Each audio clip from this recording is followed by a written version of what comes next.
The median LSAT is a 149. The median GPA is a 3.11. That's very low.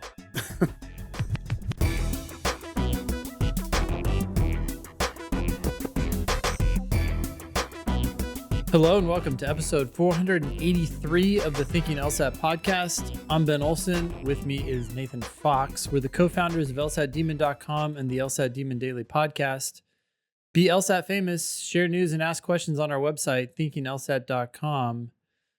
Coming up tomorrow, I believe, right? This is going to air on Monday, December 2nd. Well, tomorrow, Tuesday, December 3rd, 2024, we're going to have Parents' Night Volume 2. We did this over a year ago.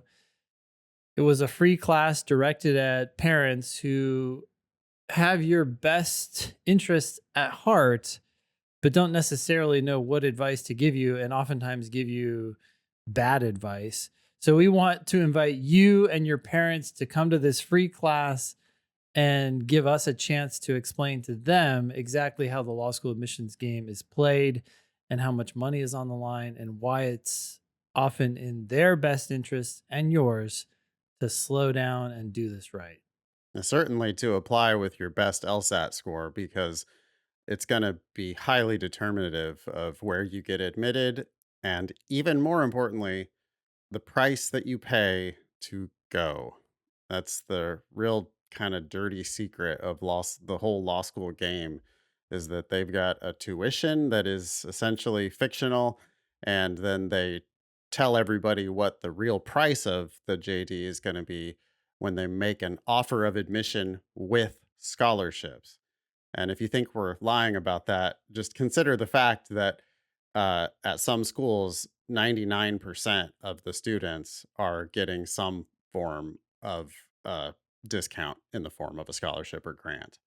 So there are schools where if you pay full price, you would be literally the 1% sucker in the room. So we're going to talk about that game and how you can defend yourself against the sharks swimming in the waters.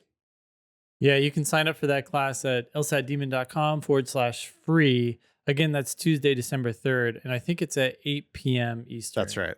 Yep. And if you can't attend, just register for the class anyway, because you'll get an email link to the class. Cool. So this first email is from Elizabeth. The subject is relationship between inferences and strengtheners. Okay. It says, "Hi, Ben and Nathan. I have a recurring mistake regarding strengthen questions. I have repeatedly selected valid inferences as strengtheners." Anything there? Yeah, I mean, I had if an answer that's there true- until I read the rest of her message, but I think I can just answer her question on its face. Well, it's not literally a question, right? It's just that's a true. comment. But it seems like you're confused about what a strengthened question is asking you to do, because a strengthened question is saying which one of the following answers, if it were true, would help the argument that you just read. A valid inference is really a must be true question. Which one of the following statements must be true given what you just read? And those are wildly different things. Right. And so if they're asking you to strengthen the argument, they're asking you to add something that's not already there. If you were able to make a valid inference as part of the information that was presented, then they reach some other conclusion. And they say which one of the following, if true, would most strengthen the argument above. And if one of the answer choices presents to you something that you could validly infer from the facts that were already given, then that means it does not strengthen the argument because it's already proven by the facts that were presented in the argument. Yeah, that's already known, even if it wasn't explicitly stated. Yeah. Okay, so that was my thought when I got to this point of Elizabeth's email. Then the rest of Elizabeth's email, there's some other areas of confusion that we need to try to clear up. She says, example, if I have a coffee in the morning, then I will stay awake during the day. Let's say the following inference is in the answer choices for a strengthened question. I will stay awake during the day. So to stop her right there, that is not something that can validly be inferred from the sentence that she provided us. Exactly. Yeah. The sentence that you gave us was an if then statement, Elizabeth. If I have coffee in the morning, then I will stay awake during the day. That is great. Okay. So did you have coffee? Did you stay awake during the day? We don't know any of those things. All we know is that if you had coffee, you would stay awake. So just this claim, I will stay awake during the day, is not something that has to be true given the if then statement. Right. And Elizabeth has also not provided us with an argument here. Elizabeth No, has this is provided just a us with claim. an if then statement, right? That's it. Claim, statement means the same thing. It's just a Hmm. thing, right? So it's an if Yep. then proposition, rule, whatever you want to Yeah. call it. Principle, Yep. all those things don't mean anything. They all just mean it's a thing. It's a statement. And Ben, you said it was a claim. Okay, fine. Sure. Yeah. Yeah. I would So say it's a statement too. Those are the same thing. yeah, Yep. they're all the same thing. So if I Yep. have a coffee in the morning, then I will stay awake during the day. If that's a fact, then if you have coffee in the morning, then I know you're going to stay awake during the day. I also know that if you didn't stay awake during the day, then you did not have coffee in the morning. Because if you had coffee in the morning, your premise says you would have stayed awake during the day. So I understand the premise. I understand that claim, Hmm. but they're not taking a next step here. They're not getting to a conclusion. And if there isn't a conclusion, then they can't even possibly ask you a strengthening question about that argument because there wasn't an argument. Okay. So I was wondering whether we should like propose a hypothetical conclusion for Elizabeth's claim because I mean there isn't a conclusion. So how can you even really sensibly talk about a strengthening question? Sure. We could, I mean, interestingly enough, we could take the answer choice that she chose and turn that into a conclusion, right? I will stay awake during the day. Yeah. Therefore, I will stay Yeah. awake during the day. Yeah, that's what I was thinking too, that would make it an argument and it would be a flawed argument. Yeah.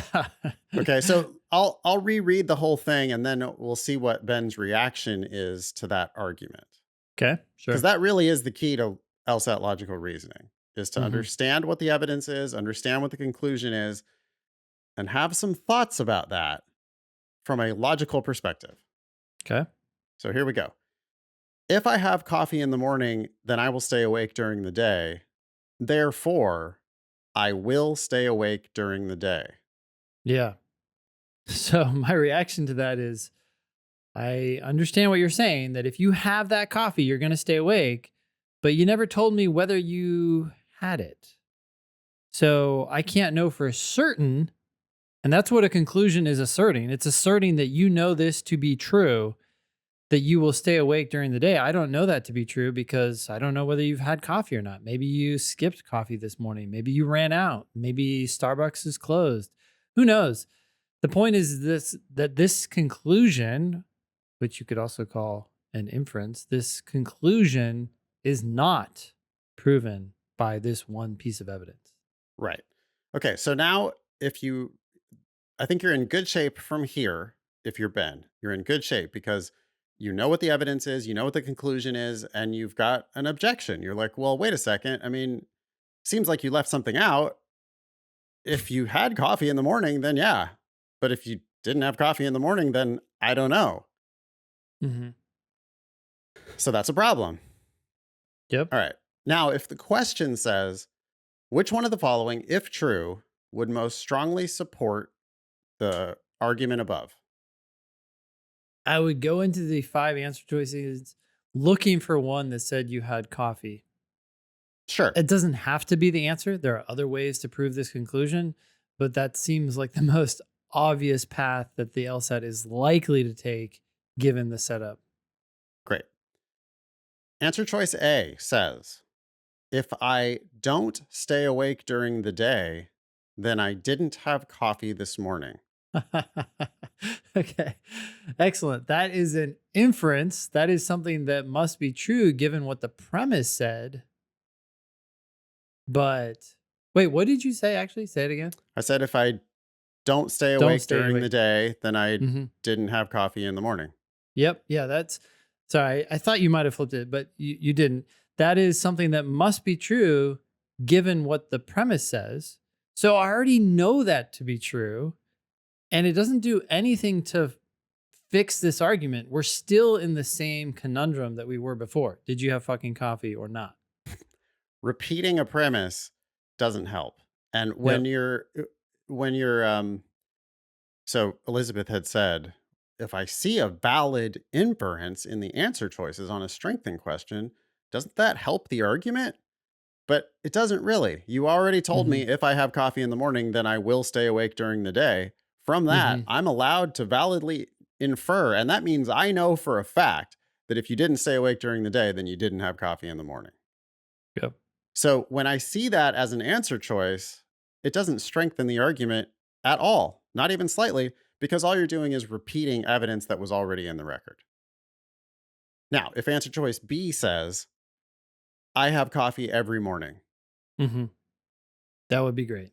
I would say, oh, okay, well, if you have coffee every morning, then according to this premise, if you have coffee in the morning, you're going to stay awake. And your conclusion is, I will stay awake during the day. So you must stay awake today and all days for that matter. Yeah. If your premise is true that if I have coffee in the morning, then I'll stay awake during the day, then if you have coffee every morning, you stay awake every day. Yeah, done. So B would prove the argument. Um, I think that answers her issue. I mean, I think that's what her question is about. Is there anything more you want to say to Elizabeth? Yeah, I think that's the main. You really need to understand that the test is fundamentally giving you facts in an argument, and then they're giving you a conclusion, and you have to figure out whether or not those facts prove the conclusion. And in most cases, they don't.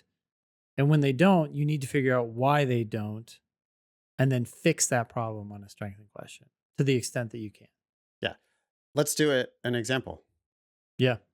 This is Oh, from test 123, section 3, question 19. If you have a demon free account, you could look that question up and do it on your own before you listen to this explanation. Go to lsatdemon.com/free if you want to study LSAT with us. okay. Excellent. Yeah. It looks like we have two videos from me on this one already. So why don't I read the question and Yep. you attack Yep. it? Okay. Yep. Editor. So this is written, this passage or argument or whatever comes to us from an editor. I don't really The care who it's editor's, coming from, but I am going to try to call bullshit. Okay. I can tell you in sure. advance that on every LSAT logical reasoning question, I go into it expecting there to be evidence and a conclusion, but the conclusion isn't justified by the evidence. That's the Hmm. LSAT flaw. Okay. All you need to understand Yep. about the LSAT is right there. LSAT logical reasoning. If they give Yeah. you evidence and a conclusion, the game is, does the evidence actually prove that conclusion, or can I have some objections? So I will be reading this, listening to Ben read it, but I'm going to be listening very attentively, and I'm going to be a little bit prickly Hmm. about it. You know, Yep. I'll accept whatever facts they have, but I'm going to think of all the reasons why their conclusion doesn't have to follow from those facts. All right, go ahead. Okay. So the editor says many candidates say that if elected, they will reduce governmental intrusion into voters' lives. Right away, I would say, sure, I grant you that that happens. I grant you that many candidates say that. Hmm. But will they actually do it? Who knows whether candidates do what they say. Also, this isn't the only thing they say. They say lots of other things. You've told me one thing that many candidates say. I'm not even going to grant you that all candidates say this Hmm. or Hmm. most candidates say this. Hmm. When you say many, I say how many. Hmm. So it's unclear, right? So Yeah. maybe it's only 3 candidates. Maybe that's many candidates in the eyes of this editor. Yeah. But I will grant you that there are some candidates who say this. Cool. I agree with everything you just said. Great. The editor continues, but voters actually elect politicians who instead promise that the government will provide assistance to solve their most pressing problems. Okay, and that's presented as a like a conflict there, right? The but Hmm. indicates that the editor thinks that these two ideas are in opposition. So the Sure. editor is notice I have to understand, right? Like why are they telling me what they're telling me? And the Hmm. but there is actually kind of important because it means that the editor is setting it up in this way where it's like, well, they say Hmm. that if they're elected, they'll reduce government intrusion into your lives, but on the other hand, and then notice it's a weird comparison, right? Here's what Yeah. politicians say, Many. Hmm.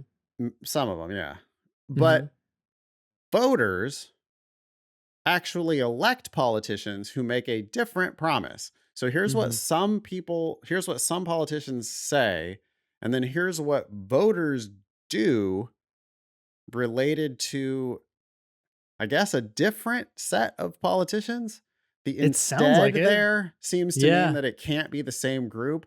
So it's like, Yeah. okay, so the voters are going to vote for other people who instead Hmm. say, oh, we will provide assistance to solve your problems.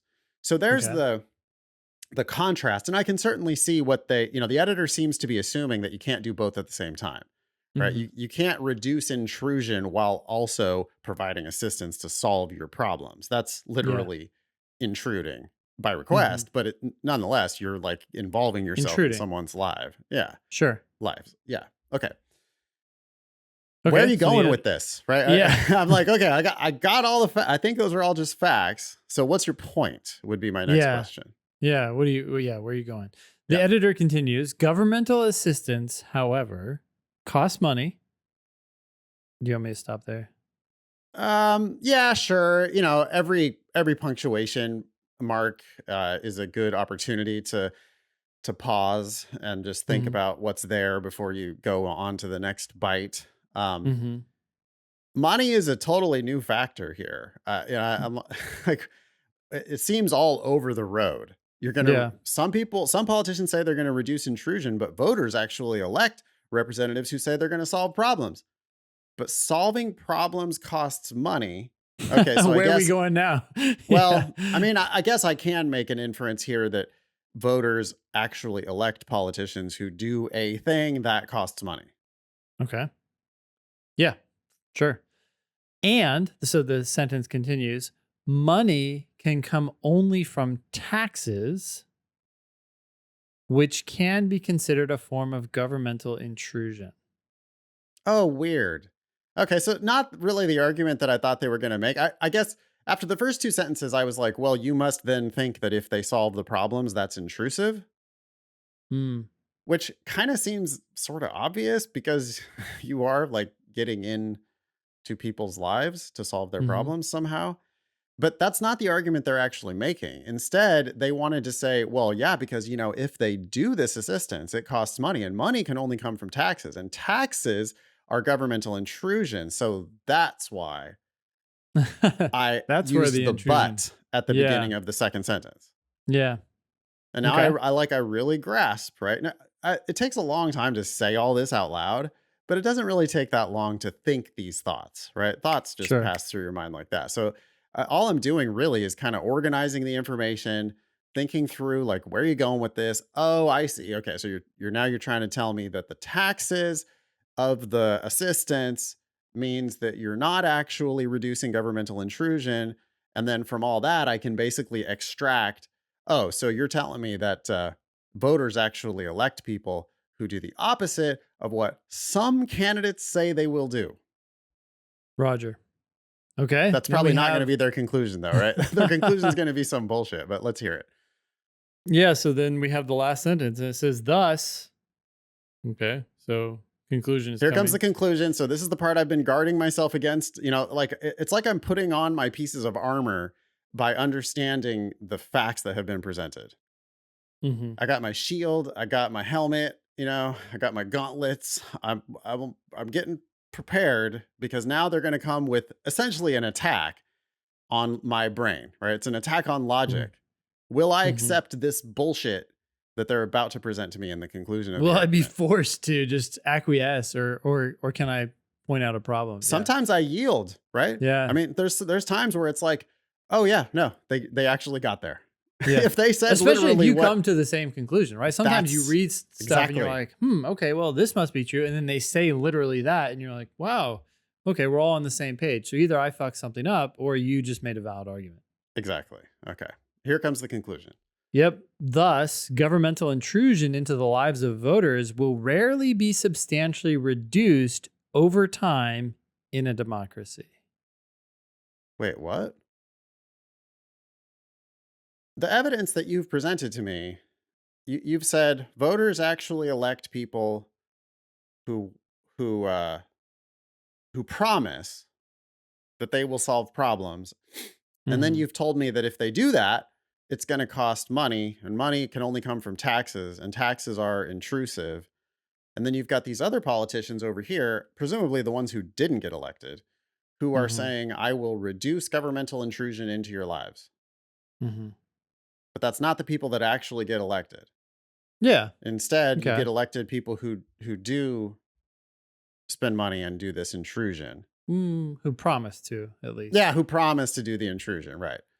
And your Yeah. conclusion is therefore governmental intrusion will it's not going to go down over time.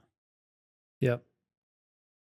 Yeah, it does take me back to my very first objection, which is we started off talking about what candidates say they will do.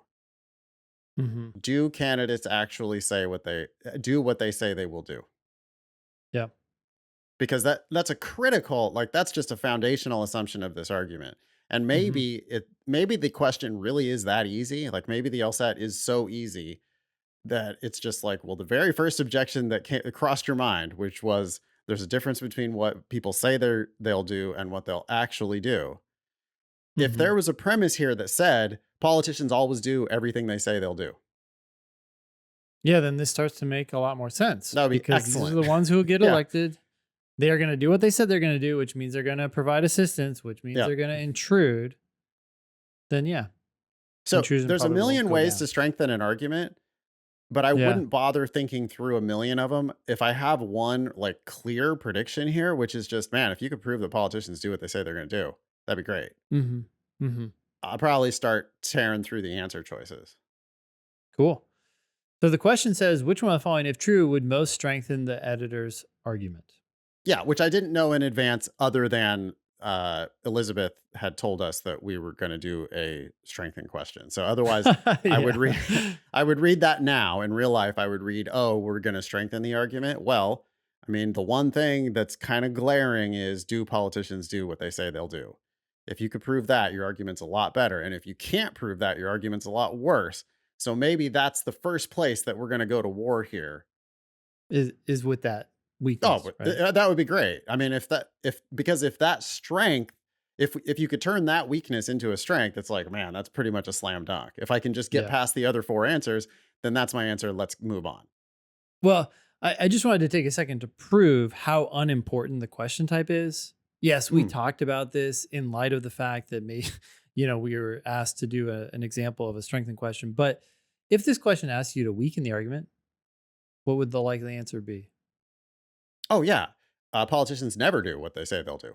Yeah. Or which one of the following is a necessary assumption of this argument? You're assuming that politicians sometimes do what they say they'll do. Yeah, at least, right? Yeah, Or a sufficient assumption, right? politicians always do what they say they're going to do. Although I would then have to look through the rest of the facts and make sure that everything was really There's no tight. other gaps, right? Yeah. But that is a damn near, right? Like that is an there's one big problem here. And right, so I didn't know whose team I was fighting for. I just knew I Yep. was going to get in a fight. Yep. I was strapping on the helmet and the gloves and the shield and all that, understanding the facts, understanding, like that's the sort of battlefield. I don't know Hmm. who my opponent is until I get to the conclusion, or ally is, right? It's like all the doors open up. I'm imagining the big gladiator scene, and the doors open up and it's like, oh Yeah, you shit, come it's out. me versus a giant. And then you realize, oh, it's actually me and 10 other dudes against a giant. Okay, cool. But Yeah. here it's like, oh, I'm meant to strengthen this argument. Well, if this Yep. argument is my friend, I would be like, hey, dude, you got a problem here with the idea that politicians don't necessarily do what they say they're going to do. So Hmm. if I'm strengthening the argument, politicians always do what they say they're going to do. If I'm weakening the argument, politicians never do what they say they're going to do. Yeah. Or flaw, you just described that scenario, right? So Oh, the yeah. question type just doesn't matter. Okay, so this one in particular is asking which one of the following, if true, would most strengthen the argument or the editor's argument. Answer choice A says politicians who win their elections usually keep their campaign promises. Yeah. So you kind of laugh because you go, oh, right. I'm glad I was open to the possibility that the LSAT really is that easy. Hmm. There's a lot of ways you could overcomplicate it for yourself. But the very first line and the very first thing I thought, many candidates, because I was critical, right? Hmm. Many candidates say that if elected, they will reduce governmental intrusion into voters' lives. I would I was attacking the candidates say right off the bat. Yeah. Like, yeah, okay, they say they're going to do that. And then like it takes some time to understand all the rest of what they're saying and understand the conclusion and understand the question that they're asking you about that argument. But then when you realize it's a strengthening question and there's an objection that you've had since the very beginning, it's going to help the argument a lot. And sure enough, the answer is A. And now all I have to do is just get past B, C, D, E. Yeah. I do think some people might object to your objection by saying, well, wait a sec. The argument really hinges on the politicians who are discussed in the second sentence, right? But Yeah, well, voters they're making actually a elect. promise. Yeah. So they promised, just like these other candidates say, Same thing. Hmm. these candidates, ooh, they promise. They give their solemn vow. Yeah. Wow. Okay. What's that worth? Do, do they follow through on those promises? Or is it, oh, Yeah. yeah, people say things during the campaign? Yeah. Yeah. The point is that even though the argument fell apart there, the objection is exactly the same. You don't believe what politicians either say or promise. It's just literally the same objection. Yeah. Yeah.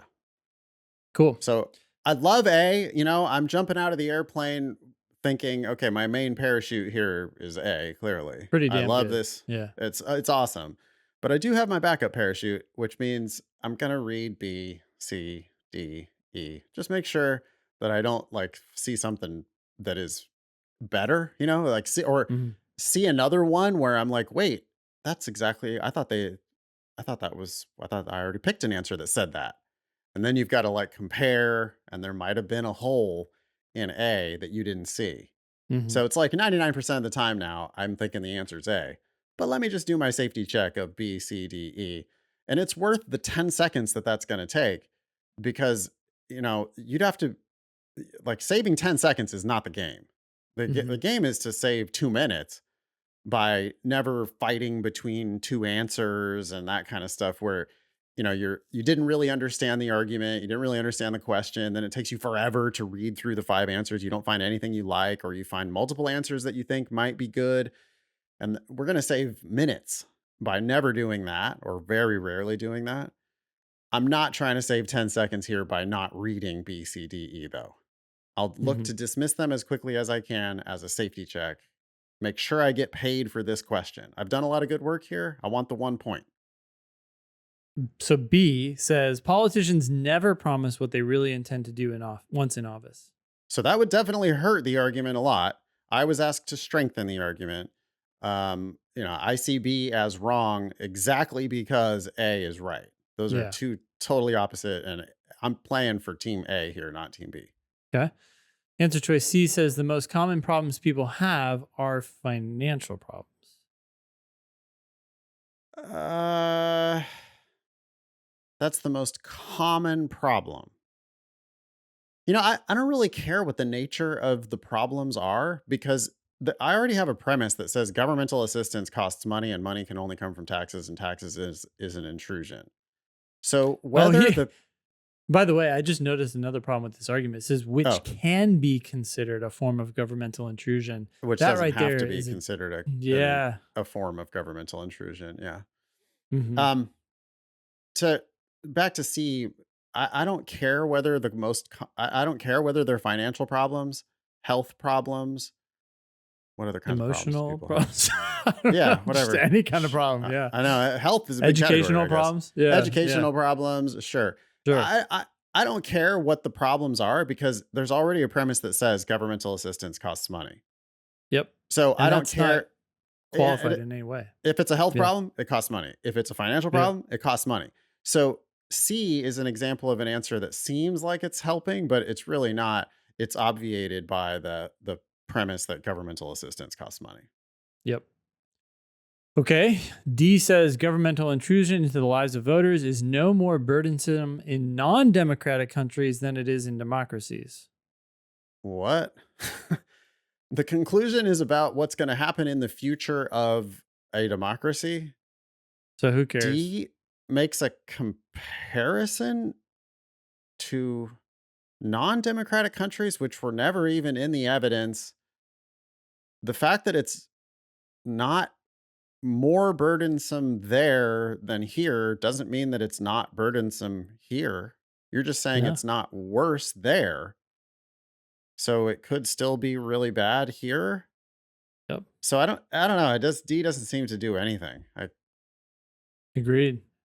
Okay. It's funny, these wrong answers, it's very common. It's not, I'm not saying that these are always wrong, but this comparison tactic of like comparing things that don't matter Yeah, is a common way irrelevant to write. comparison because Yeah. they can just take any element from the argument, right? They can Mhm. hook it to that. So they just pick a phrase at random, voters who actually elect politicians who instead promise that the government, and it's like, well, voters who don't elect, as Or who don't opposed vote. to, Voters who right, or voters who voters don't vote also want the government to solve their most pressing problems. Yeah, perfect. And then it's like, okay, yeah, Wait, but what? how are those people even relevant? It's hard to dismiss, or it's really easy actually. In practice, it's really easy to just you look at that and you go, that's not relevant. As an Yeah. LSAT teacher, when you're trying to make an explanation, you saying that's not relevant is irritating. We've Yeah. learned over time. So we try to like help the most. Like, well, we try to sort of I guess it's steelman the answer choice to say, well, I guess you might be trying to say this, but it can be so difficult when they're just making a comparison to something that is irrelevant. Irrelevant. Yeah. So D is out. E, politicians who promise to do what they actually believe ought to be done are rarely elected. So this is an entirely new idea, right? Yeah. Just Yeah. you talked about candidates who say they'll reduce government intrusion. Now, do they think that ought to be done? Do they not think that that ought to be done? I don't know. And then these other politicians make this promise, but do they actually believe that that ought to be done, or are they just making the promise? He says politicians who promise to do what they actually believe ought to be done are rarely elected. So you must be saying, well, all these people who promise that they're going to that they're going to assist you with your problems, they didn't get elected. Or the ones who got elected can't actually believe that their promises ought to be done. So then they're probably not going to carry through on those promises. Okay, so now Yeah. it took me a while to get there, but E is, I guess, relevant. It's just that E weakens the argument like B does. It weakens the argument, if I anything. still feel like it's such a, I mean, it's not irrelevant, but politicians who promise to do what they actually believe ought to be done. You'd have I to mean, you're add an still assumption, which assuming is that they do if they what they don't, think what they ought to be done, right? Like they that might doesn't seem not. like a crazy assumption. That they would well, sure, they're like, "Oh, well, I think we should do this, but my job is to do the will of the people, and so I'm gonna just do I You, promised to do the will of the people so that I could get myself elected, even though I don't believe that that ought to be done." I Um, just feel like a lot of politicians just do whatever is politically expedient. Like yeah, yeah, they're just totally divorced from whatever they believe in reality. yeah. E says those the true believers won't get elected. Yeah. Which, I mean, if anything, it weakens this argument. Yeah. Because I'm then not saying they're it's a great less weakener. likely. Yeah. Yeah. Yeah. I'm just They're saying less if likely. anything, it weakens. Okay, anyway. In real life, y'all, we would spend 5, 10 seconds. B, C, D, E. Nope. Answer was A. Yep. This is actually a fairly easy question, I think. What's the difficulty rating in the demon? Well, that's what I was curious about. It's a level 4, and Yeah. I'm looking at the stats here too for what answer choices people chose. And usually what happens is you have the correct answer, which most people choose, and then you have sometimes you have some answer, wrong answer that a lot of people were tempted by. This one's interesting Do because people pick C? uh people did, but they actually sort of evenly distributed the wrong answers among all four. Oh, wow. Okay. Yeah. So something about that, each of these was tempting to somebody for some reason, which that would certainly pull down you know, or make the question more difficult. Well, people sometimes pick on a strengthened question. They'll pick an answer that weakens because they can Hmm. tell that it's relevant, Hmm. and they just missed who's paying them. Whose They team? Yeah, forgot they're whose on. team they're on, and so with B, it's like, yeah, you can tell that that probably matters. It matters a lot, actually. E also is along the same vein of weakening the argument, and you could think like, oh, that's on target. Hmm. C is well, we're gonna call D like the irrelevant comparison, where they just bring Hmm. in some new shit and compare it, and it doesn't do anything to the given argument. What are we gonna call C? It's like they zeroed in on a subset, Yeah, right? Financial problems is a subset of governmental assistance. yeah. It's like a part to whole mix up. Like, who Hmm. cares? It's all there's Well, another problem here. It says most common problems, which is I think some people are going to tie that back to most pressing problems. there is a problem there. It also ignores, uh, like it's already kind of proven, It's or already proven. Yeah, yeah, it's like they're trying to double down on a subset of the set. yeah. And it's All like right. we already know the set is true. So, We've lost anyway. 3/4 of our audience. Sorry for geeking out. Let's get back to some emails. Sure. Yeah, Next one up, so mhm, Vivian. go for it. Vivian writes in, her subject is trust the process. Hi. I have been studying for about a month and a half. I do an hour a day going slowly, trying to make predictions, reading slash watching explanations for every question I get wrong and the ones I get right if I wasn't confident. The explanations always make sense to me, but I haven't been able to raise my score the more I practice. Obviously, there is something that I'm missing. Is there another angle I need to be approaching these questions? I got a 159 diagnostic and I'm confident I will be able to get into 170 if I continue to work hard, but I'm not sure that I'm working hard on the right things. Thanks for your help. My first thought for Vivian is to ask whether she has used our ask button. Okay. She says the explanations always make sense to me, and I want to take that as a compliment, but maybe it shouldn't always make perfect 100% sense. Yeah, I do feel like the vast majority of our explanations are spot on, but there are definitely some that have weaknesses or vague explanations for individual answer choices. Were you tempted by an answer that we gave incomplete explanation on? If so, why didn't you ask about it? Yeah. I mean, our explanations keep getting better and better over time, right? We've got a Hmm. team of a dozen or more people that work on these explanations uh, all the time, 7 days Hmm. a week. We've got them working in shifts to uh, continually upgrade these explanations. But that's comes from ask button questions from our students, and I don't know. I think the people who use the ask button get a lot out of it, and if Vivian has been, diligently for a month and a half doing an hour a day and all the explanations are making perfect sense. I mean, I know that the videos don't make perfect sense all the time because they can't. There's they're like writing is always going to be more correct than like if, imagine if it was a transcript of Yeah. the audio explanation, that's not going to be a perfect explanation. Hmm. So sitting back, you might be able to like be convinced by me or convinced by Ben that you understand it, but do you really understand all the aspects of it? I don't know. Do you think I'm being helpful? Yeah, I do think you're being helpful. I mean, the main advice that you're giving is be more critical of the explanations themselves, just in the way that we want people to be critical of the arguments in the question. Yeah, like you should every once in a while you should get yourself into the weeds enough that you're like, I'm going to open up an ask ticket here and I want to just ask for clarification about B. When you say this, do you mean this? Yeah.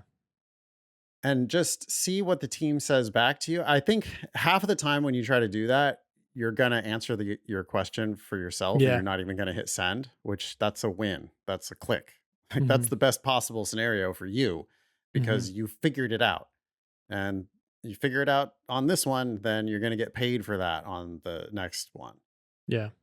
Um, the other half of the time where you're genuinely in the weeds, from a lot to a little, you send that email in and our team gets back to you within 24 hours and maybe that makes you get more out of your diligent 1 hour a day.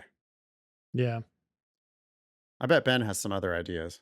Well, I want more data. So, Vivian, your Yeah. 159 diagnostic is incredible. If Oh that's a yeah. cold diagnostic, Yeah, sorry I missed that. and I think that your goal to get into the 170s makes a lot of sense. You probably heard us talk about that on the show. I am curious why you say I haven't been able to raise my score. Did you take a practice test and got another 159? Did your score drop? Even if it did drop, what was your accuracy on the questions you attempted?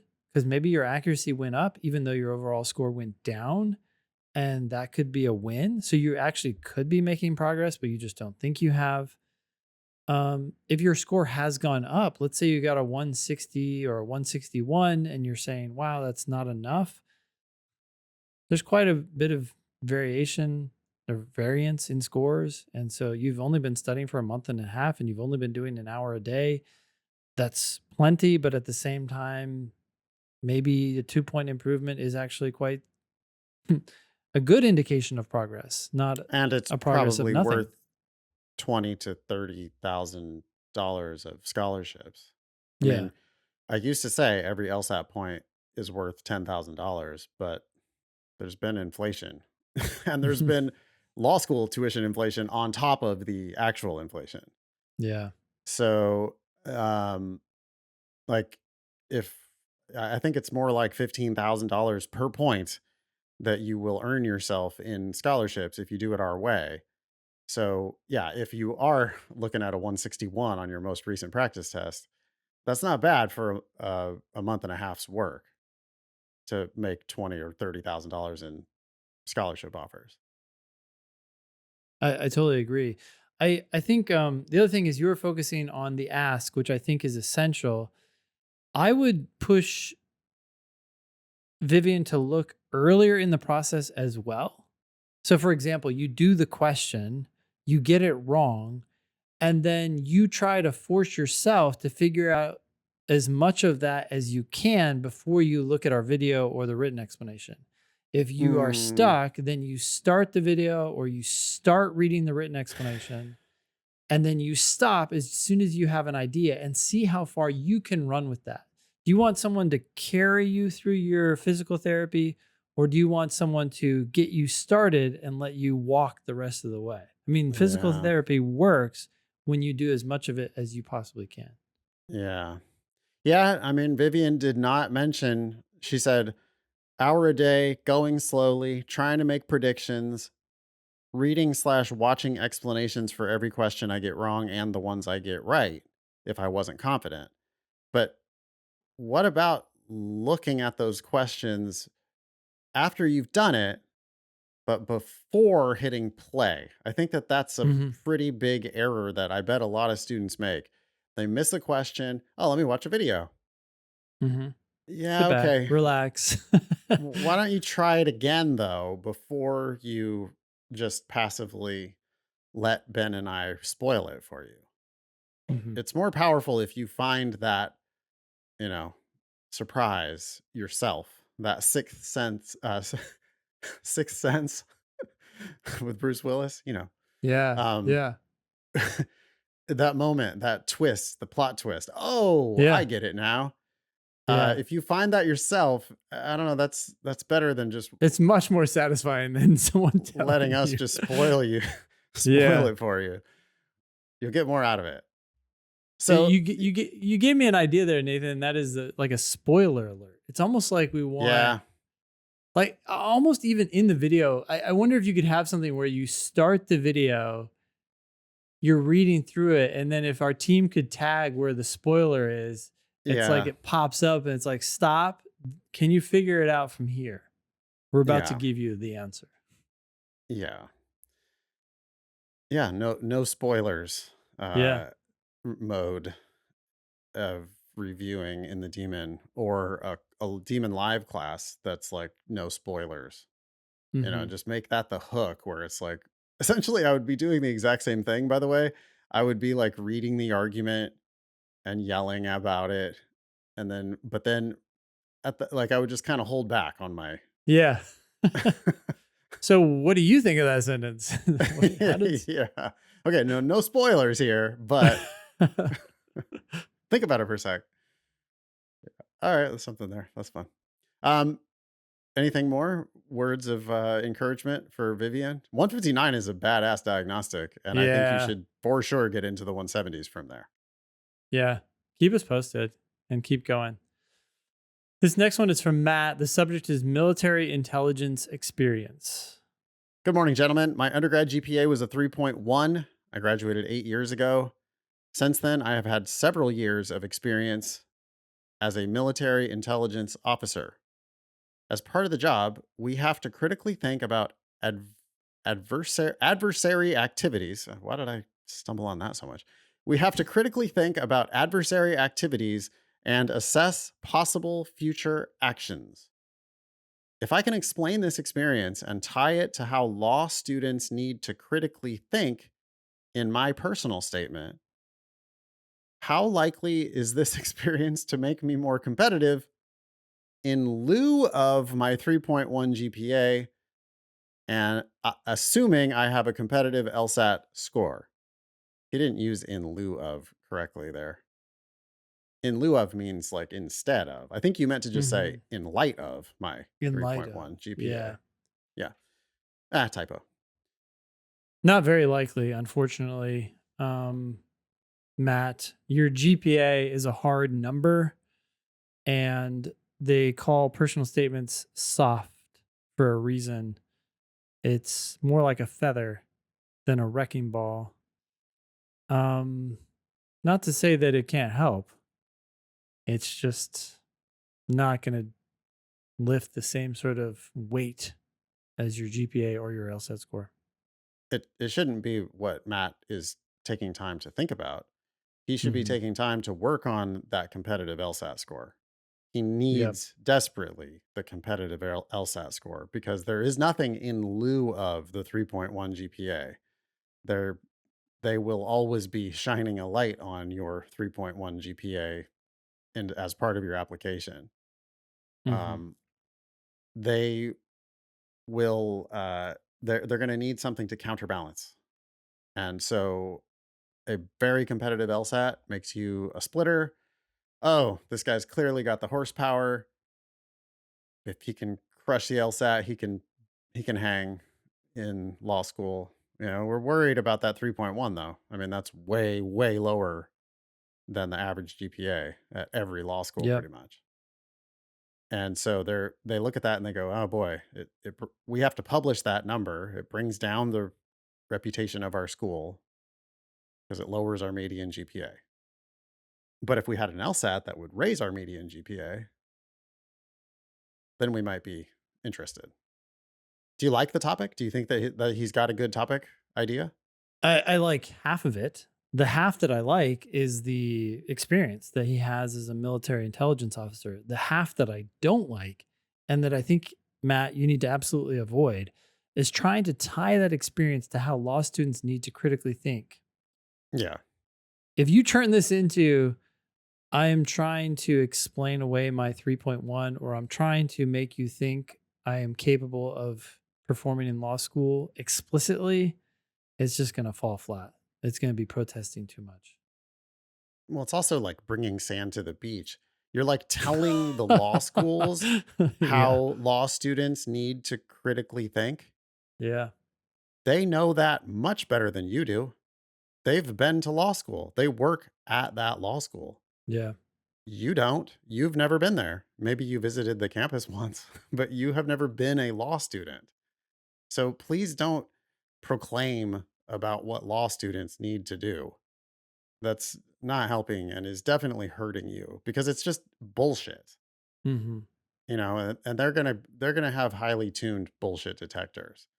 That's why we emphasize so much to just write about your experiences. You did those things. Hmm. Let's hear what you did.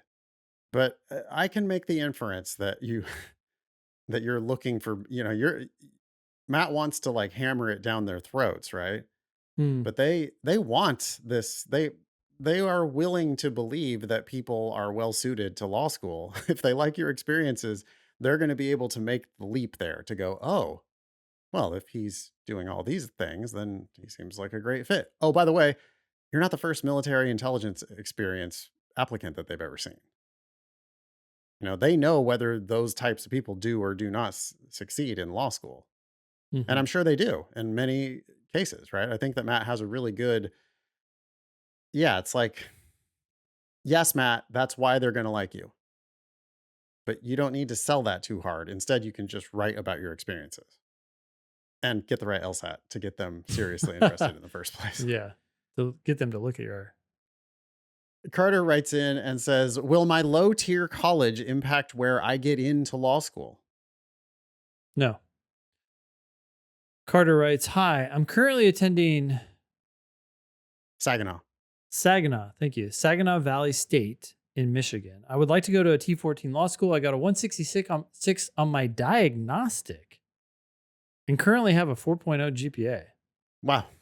Okay. So Answer to your question, Carter, is absolutely not. It does not matter yeah. where you went to school. You have an excellent GPA with a 166 diagnostic. You're going to crush your official LSAT. Don't settle for anything less than a 175. Hmm. Uh, you're worried about the fact that you went to a low ranked? No. Most people don't go to super prestigious undergrads. Yeah. In fact, the whole point, the history of the LSAT was to move law schools away from the Ivy League to other universities. So, So and that that's it what you're wasn't doing here. just like prep school, Ivy League, law Hmm. school. Yep. And instead, it's like the LSAT now is this democratizing force or supposedly trying to make things more egalitarian. It obviously has its flaws, right? Yeah. It's like biased in other ways, but it can open the doors to people from places you've never heard of. Exactly. Yeah. Because here, I mean, like if you hear that 166 diagnostic and you go, "Oh shit, hey Carter, do you want to work for us?" Like you, Yeah. I mean, for real, that Yeah. means a lot. Get your 170 something official LSAT. Come work for us. But I have no doubt that you're going to do that. Hmm. So it means a lot to people who have experience in this field. Yeah, it does. So Carter continues, I believe my stats will be strong for law school, but I'm worried that the college I am in will make my GPA worth less. No. I decided to go to Saginaw Valley because I was given a full ride.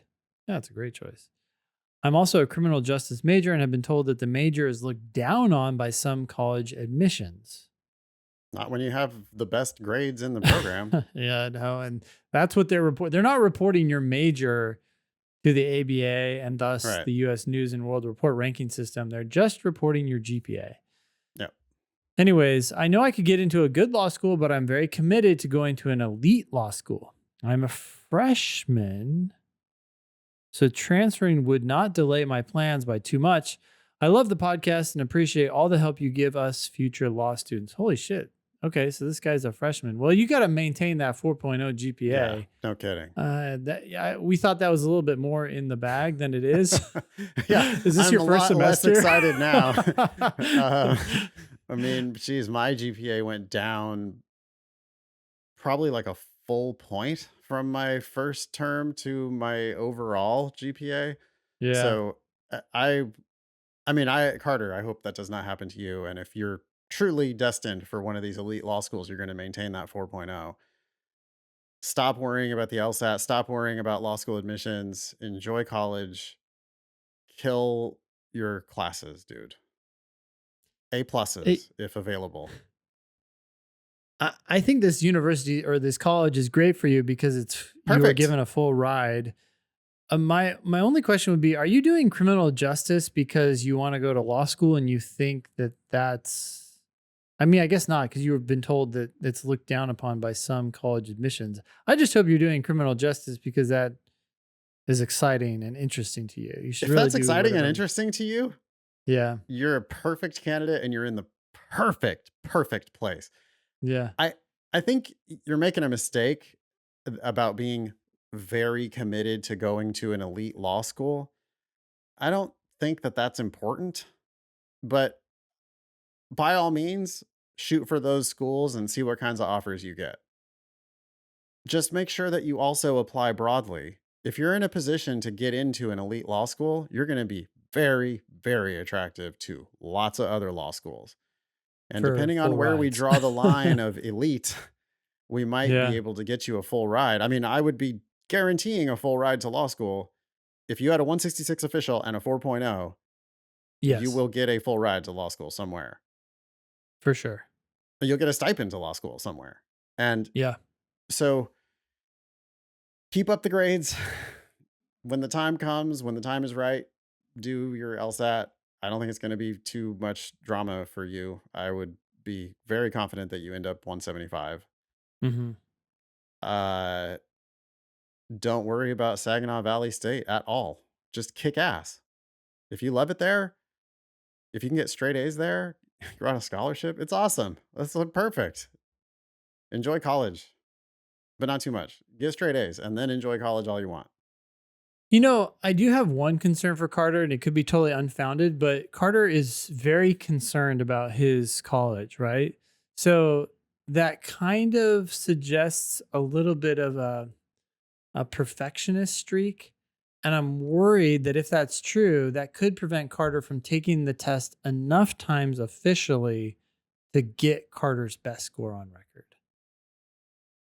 Sometimes when people really want everything to be perfect, they also don't want to get up and try again or take the test multiple times because that might look bad. But that having 4 scores on your record is not bad, especially if that means you can get that 175 or even a 178 or whatever Carter is capable I would try to be perfectionist about the grades though. of. Yeah.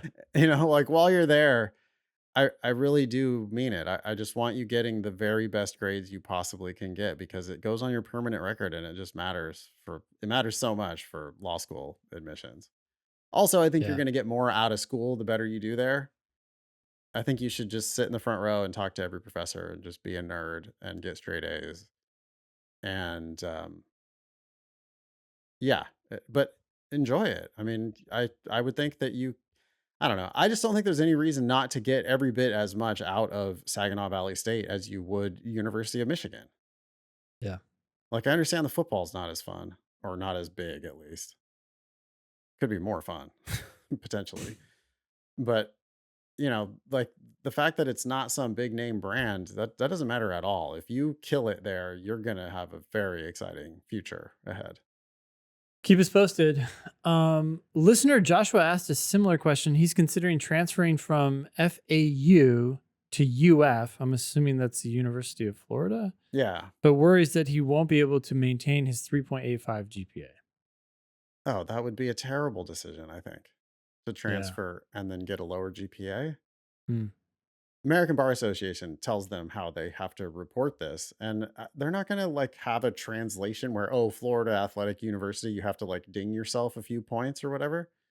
There, I would rather have, I think, literally a 3.85 from FAU than a 3.84 from University of Florida. Hmm.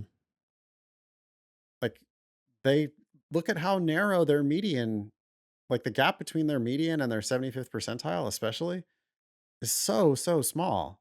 Hmm.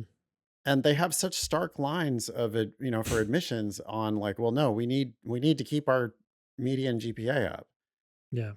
So you could be costing yourself, absolutely. Like that would be let's listener Joshua. Joshua, you could be costing yourself, just directly costing yourself admissions and scholarships by making that trade. All right, next item. Yeah. Next item is what's the deal with whatever law school? Today we're going to focus on Cooley Law. LSAT Demon team member David shared this email from Cooley Law. Do you want to read it? Headline says, "Don't leave money on the table." Hi, David. Here at Cooley, we are proud to offer a competitive tuition rate. Plus, generous merit scholarships are also available for hardworking individuals. While a final admission and scholarship decision is not determined until you submit your application and undergo an official review, you can complete the preliminary review to get an estimate of the scholarship you may qualify for. And that's coming from Paul Zielinski, a senior vice president and associate dean at Cooley Law. Oh, wait, email two. Cooley then offered David a scholarship based solely on his numbers. David, by the way, has a 169 and a 3.9. Want to read this email? Yeah. Says your preliminary review is complete. That's the headline. Dear David, congratulations on taking this step in exploring Cooley Law School. Based on the information you submitted, you are a strong candidate and would likely be admitted with an estimated 75% merit based scholarship. That last part is all in bold. Okay. Well, if he was offered a scholarship based solely on his numbers, a 169 and a 3.9, that confirms what we like to say a lot on this show, that those are the two things that actually matter. Someone, what was it? Matt, who just asked earlier about personal statement. Yeah. Yeah. Matt was Cooley didn't asking look at about his. that. No, Cooley was already willing to give a 75% scholarship based on numbers. Based But on, same for Joshua, who's thinking about transferring to a school. I don't think it matters what school David went to. I think David, hmm. I guess maybe that's not, I don't really have that information, do I? Maybe I won't say that. It's not a not the primary factor, that's for sure. This email continues. Our preliminary evaluation is only an estimate based on the information you gave us and does not guarantee admission or a scholarship. Rather, we make formal admissions and scholarship decisions only after we receive your application and supporting materials. Of course, there could be some serious problems in David's application, right? Maybe he's a felon or something like Oh, that. yeah, right. No, they're right. They're reserving the right to To take say away the no. offer for any reason. But Yeah. yeah, As it continues, as you make your very important decisions about law school, I'm available to assist you. If you're interested in starting law school within the next year, now is the time to file your free application at LSAC. Please do not hesitate to send me an email, call my office, or schedule a virtual meeting with me. I look forward to meeting you. wow. This is actually really savvy on their part, because I don't know what the exact research is, but right, if you're trying to make a decision about a car or a house or anything, there's this bias toward things you saw early on. Hmm. Like your first impression. It's like everything gets evaluated in light of that first one, as if that first one has some sort of significance. Cooley getting out here in front and saying, hey, this is your offer, is going to automatically prevent David from applying to a bunch of places that might appear to offer something less. Sure. And really, what Paul Zielinski wants is for David to accept this meeting to try Never to look move back. forward right now. Yeah. Where else are you applying? Oh, nowhere. Great. Perfect. Well, yeah, look at this is looking really good. We'll get a decision back to you right away. Yeah. You know, this guy Speed. wants to close the deal. Hmm. Um, he's the senior vice president. That's a common sales title. Yeah. I mean that's like you think, oh, this is a guy who makes very important decisions about who gets in. Not he more like sells people on the idea of going to the school. And I mean, he might also do the other thing, but it's a big Mm. part of what he does here is to try to recruit the few highly qualified applicants that Cooley ever gets. Because Ben, what's the deal with Cooley Law School? Yeah, let's find out. First of all, let's go to lsatdemon.com/scholarships. It's probably the That's a good easiest. place to start. Yeah. Yeah. If you go to lsatdemon.com/scholarships, you can see all the schools. Um, you can search for Cooley, Yep. I believe. Yeah, Yep. you can. That was just a control F for Cooley. Uh, Interesting. Cooley is ranked 180th, which means it's tied with a bunch of other schools that are ranked 180th. Yeah, essentially unranked. They just say they rank them up to here and then everybody else is 180. So Yeah. it's like it's an also ran kind of a thing. Yeah. Yep. Okay, so then once you search for Cooley, you can then click on it and it will take you to the tuition roll call, which immediately shows you the median LSAT, the median GPA. The median LSAT is a 149. The median GPA is a 3.11. That's very low. I was not Yeah. expecting 149 median Yeah. LSAT. I Yeah. mean, the median LSAT for all people who even take it is like 152. Yeah. So Cooley is really, boy, they got a lot of below. Yikes. It really makes David's tentative offer of 75% look like The garbage. scam that it is. I mean, Yeah. look, what's their tuition? Their tuition is $46,000 plus about $46,000. Yeah. Okay. So $46,000,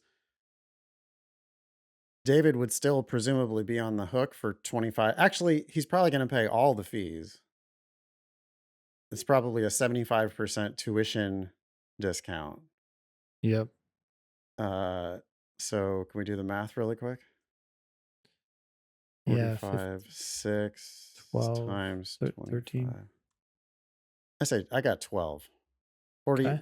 their tuition of 45,600 times 25% is 11,400 plus $600 in fees is 12 grand. Mm. So, know, like that offer actually looks pretty bad now because it's like, you know, David's numbers are way, way above Cooley. I mean, Hmm. way above even their 75th percentile. Clicking into their Yeah. 509 report, their 75th percentile LSAT is 154 and their 75th percentile GPA is 3.47. So this is, you know, I hate to say it like so rudely as the school is beneath David, but he's going to get better financial offers from vastly better schools. So this is one of those offers where it's like it's a gotcha scholarship, right? Where it's like it's a gotcha near full ride. Hmm. Like, boy, if David doesn't know his worth in the marketplace, if And David he just only keeps applies talking to to this Cooley, guy. Yeah. if he just keep right, if he takes this meeting from this vice president, Yep. then, next thing you know, he's signing for this. Wow. Oh my God. I never imagined that I could have gotten a 75% scholarship.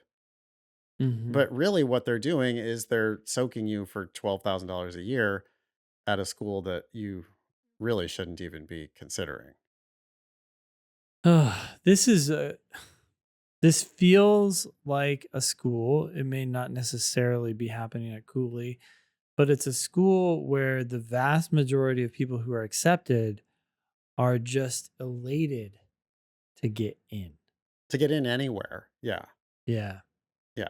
I mean, let's look a little closer at their admissions stats. They get 1,200 applications every year, and they offer admission to 557 of those people. Now, only 146 of those people turn around and say yes. Mhm. So Cooley accepts 40% of all applicants, but then only about a third of those applicants, no, not even a third. Sorry. Yeah, well, between a quarter and a third of those applicants actually say yes to whatever that price is. So, Paul Zelensky might be involved in both of those decisions, Mhm. but he's got 1,200 applications. He's going to admit 557 and then eventually only actually have 146 people in the class. He's out there wheeling and dealing on price to get people to actually buy. He's also, man, he's sorting through some very bad applications, isn't he? Yeah. This is Like, just rough. eh, folks who are going to have a very difficult time passing a state bar exam, very difficult time finding profitable work in the law. If you're below 50th percentile LSAT, sorry, if your median LSAT at your school is a couple ticks below the average LSAT overall, I mean, you got a lot of people there who probably truthfully should not be in law school. Mm. I don't know. LSAT means something about your ability to read and write in English, Yep. uh, which is necessary for conveying information if you're a lawyer in the United States. It says something about your logical skills. It also says something about how hard you worked to achieve that score. You can really improve by 20 points or more on the LSAT. And so if you're admitting mostly people under 149 or half of your school is 149 and below, that's not a good, I don't know. It doesn't bode well. Talk a little bit more about the scholarships. It looks like they give 25 people in the school right now are there paying $0. That's only 4% of the people at the school. 71%. Wait, Uh, hold se- up. yep. I'm seeing different numbers. I'm at the bottom of the Cooley 509 grants and scholarships 2022-2023. Yeah. Oh, full time. Oh. So we have full time and part time. Their part time Oh, program is huge. oh, interesting. Okay, so yeah, that's interesting that mostly this is a part-time law school. Yeah. Hmm. Let's run through the grants and Sure. scholarships table though. Yeah. So in the school overall, Hmm. 59% are getting grants. There's 41% of the class that are paying full price. 59% uh, are paying something less than full price. Hmm. They don't give a crazy lot of full tuition scholarships, maybe because they're mostly a part-time program. So 4% of the class is getting full rides. 13% of the class is getting somewhere between half and full tuition scholarships, which is what was offered to David. So, David, they didn't even make you their very best offer, right? Because why would they? He wants to have somewhere negotiating to go a little bit higher. Hmm. Probably what he thinks is if you negotiate your way to a full ride, he's going to be like, gotcha. Yeah. Perfect. Cause you're going to feel like, oh, look how much I got out of that Yeah. discussion. It's like, actually, you should be paid to go here. All right. What else do we need to talk about when we're talking about Cooley? It's in two locations, it's in two different states. Oh, Yeah. Look at this Wikipedia note that Eric put in. okay. So, quote from Wikipedia: Cooley Law School is a private law school in Lansing, Michigan and Riverview, Florida. Oh, sweet. So, you could be a snowbird Yeah. with Cooley. Nice. At its peak in 2010, Cooley had over 3,900 students and was the largest U.S. law school by enrollment. As of the spring of 2022, Cooley had approximately 500 students. Holy shit, between its two Wait, campuses. what happened? Well, let's see. In November of 2020, Western Michigan University's Board of Trustees voted to end its affiliation with Cooley, which had only begun in 2014. So that disassociation was effective in 2023. Multiple media outlets have labeled Cooley, quote, the worst law school in America. That's from the Wikipedia. Oh, okay. I was fairly shocked when I saw the LSAT and GPA, and that tells you a lot about a school. Um, it's not that surprising that this is the worst law school in America. It definitely has, it seems like the worst LSAT and GPA qualifications of its enrollment. It's weird. Look at it had four locations in Michigan at one point. Yeah, I can keep reading. Cooley opened Yeah. its Florida campus in 2012. It also had former campuses at 4 different cities in Michigan: Auburn Hills, Grand Rapids, Ann Arbor, and Kalamazoo. Those are In 20, some of those cities are small. So Ann Arbor is obviously trying to compete with Michigan, but yep. In 2017, the ABA found that Cooley was not in compliance with ABA Standard 501B, which states, quote, a law school shall not admit an applicant who does not appear capable of satisfactorily completing its program of legal education and being admitted to the bar. That's a strange standard, isn't it? how do you assess that, right? Right. Like appears capable according to whom? Did they are they looking at the bar passage rates? And if so, then Well, why I not think just that give a must be what number? they're doing. But then why don't they just fucking say that in the standard instead of saying who does not appear capable of satisfactorily completing its program? If that's a Yeah. subjective standard, then you just say, no, they did. They appeared I capable thought of they were gonna but then they did not, in fact. Right. So Yeah. this must be a legal line of reasoning that goes, well, okay, but your bar passage rate has been very low for many, many years now. So then So what bar passage rate do we need? Yeah. systematically, you know that you are admitting people who are not capable, but that's not what the standard says. It says does not Yeah. appear capable. Like, I don't know what were they thinking when they wrote that? Did they mean for it Yeah. to be vague so that it could be broadly interpreted? Or Probably did so they could change it as they saw fit, right? Or they didn't know how to actually, or they didn't know what bar passage rate to enforce. Yeah, I mean, they needed to pick a percentage bar passage probably. Hmm. A Michigan federal district judge denied Cooley's request to get a restraining order against the release of the ABA's finding. So the ABA came to that conclusion about Cooley, and then Cooley tried to quash it. Yeah. They're like, we're making shit ton money. Get out of here. Oh, in 2018, though, the ABA, yeah, well, they failed, though. So the ABA went ahead and announced it. Then in 2018, the ABA announced that Cooley was back in compliance and lifted their sanction.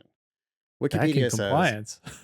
yeah, I know. The numbers that they're currently reporting are in compliance. Oh my God. Wikipedia. As of 2023, Cooley had failed to reach the 75% 2-year bar passage required of ABA Standard 316 for continued accreditation. And as of early 2024, based on statistics for 2021 graduates, the school had the lowest 2-year bar passage rate among ABA accredited law schools at a little shy of 56%. Does that give you pause? Because wait, if that's the rule, 75% 2-year bar passage required for ABA, accreditation, Well, they were don't a in lot of compliance in schools fail? 2018. Is that number too high? Um, well, it depends what state you're in. I don't think 75% is very high in Michigan. I think that the Michigan bar is a lot easier. That's what I'm saying. I know that But what California about bar passage rate California's? is low. Yeah. That would apply equally to all schools. Why would it apply to some but not others, right? I guess we'd have to read ABA Standard 316. Yeah. Do Well, we actually if you want to do find that? this like annoying, then law school might not be for you because this is literally what attorneys do all day. Okay. The Council of the Section of Legal Education and Admissions to the Bar of the ABA adopts and applies law school accreditation standards with which law schools must demonstrate compliance. Effective May of 2019, the council revised one of the most important outcome standards, Standard 316, sometimes called the Bar Passage Standard. Standard 316 now states at least 75% of a law school's graduates in a calendar year who sat for a bar examination must have passed a bar examination administered within 2 years of their date of graduation. So you got to get to 75% in 2 years. Well, hold on. You got to get to 75% of those who sit. Yes. Yes. So they either have So if to, you're not doing too well, you're like, hey, look, we're going to give you a different job that doesn't require a bar. Don't sit for that fucking thing because it's going to mess up our stats. oh, like work for the school? Yeah, or whatever. Yeah. Somehow they can try to get you not to take the bar. Although I don't know Yeah. if they would know that you're likely to fail, but they might know if your grades aren't good. I guess there's a Anyways, 75% standard now. that But I sounds high mean, to me. I thought California was like a 70% just like passage rate or something. let's see. California's general bar exam pass rate of 53.8% is up from last year's July pass rate of 51.5%. But that's with 67.7% first time test takers. And so Mm. there is a thing that a lot of people have better success on a second bar attempt than they do on the first. It's like they don't know how much work they actually have to put in. They're like lazy and they fail. So, yeah, what we really need to know is the actual success rate after multiple The attempts. eventual, like what's the 2 year success rate? Yeah. Yeah. Yeah. Huh. Okay. What else do we need to know about Cooley? Last thing I think maybe is the fun fact. Former Trump attorney Michael Cohen is a Cooley alumnus. I don't remember anything about Michael Cohen other than seemed like he was a doofus. It seemed like he was doing He really was the dumb guy things, who but was, yeah, he was the one who was called the fixer. And oh, then I think he did some things for Trump that he got in trouble for. So he lost his license, I believe. I oh, don't know. But he ended up, I think, turning against Trump and testifying against him when he could. So, yeah, fun mm. fact. All right. So that's the deal with Cooley Law School. I mean, it's seems like they might not exist anymore at some point in the future. Since they've Yeah, been don't apply here. if they've got a reputation as the worst law school in the country and they've been sanctioned by the ABA and that just seems shady. I don't know. Yeah. Yeah. Certainly not if you're David. Uh I think David, by the way, got this was totally unsolicited, right? This was just Hmm. came out of nowhere and they're like Yeah. he did the first step and then the guy was like, "Oh yeah, 75%. Let's set up a meeting." Yeah. All right. Next item on the agenda? Yeah. So we have tips from a departing demon. Every time someone finishes studying with us and they cancel their subscription, they get a prompt to fill out a survey if they want to. A lot of people do. We ask for their advice. What advice would they share with fellow demon students or future demon students? And this one is from Isabella. She apparently had a 20-point increase from her first practice test to her last.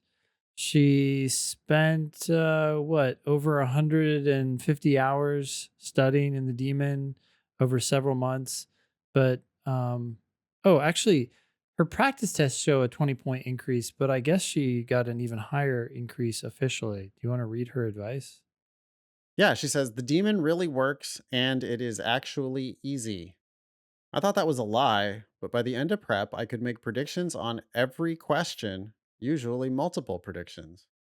Doing a real focused hour every day gave me a 24-point improvement.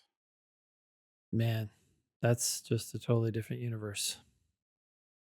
Looks like she started as a free subscriber, then she got like a month of live, and then, Yeah. oh no, then she went down to premium and then she came back up to live again. Mm, So she mm. bounced around through the levels, got 24 points of improvement. Um, Awesome. Wow. Congratulations, Cool. Isabella. Yeah. All right. Word of the week. This one's from Gabriel. The subject is goose. Gabriel says, I saw this word in a headline and I thought it would be interesting to share as a word of the week. Goosed. And then he says what it apparently means. But I know what it apparently means. Ben, do you know what it means to goose something? No. Goosed as a This is a verb? new one for me. Really? Yeah. Yeah.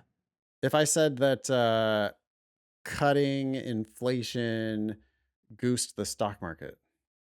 I mean, from context, you get the sense that it helped. You gave it a I little boost. I also think that if you like pinch somebody's butt, you're goosing them.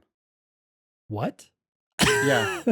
Can you say that again for the No, for the it's a audience? phrase for like well, you're a married man. If you were walking by the kitchen and you just decided to like pinch Maria on the butt, you have goosed her. She's gonna like start. She's gonna jump. Ah, okay. You Interesting. could see if she knows that word. Yeah, I will ask. So the headline that Gabriel submits is climate change goosed hurricane wind strength by 18 miles per hour since 2019, study says. And that's a stupid usage of it. They could just say increased there. That's not like, it's not a, I don't know. That's just dumb. That's just somebody like a headline writer or headline AI just, looking for a synonym. But Well, it's on the lame. ground.news website. Ground.news? Yeah. What is that? I don't know. Is it written by AI? Probably. Oh, yeah. So that's funny. So Eric says, apparently you have to be very careful when using this word, and then gives the link to the Merriam-Webster definition. Okay. But Merriam-Webster, first one is talking about the waterfowl. But then it says that a goose is, so this is their fourth definition under noun for goose. It says that it's a poke between the buttocks, which is not what I was thinking. Oh, geez.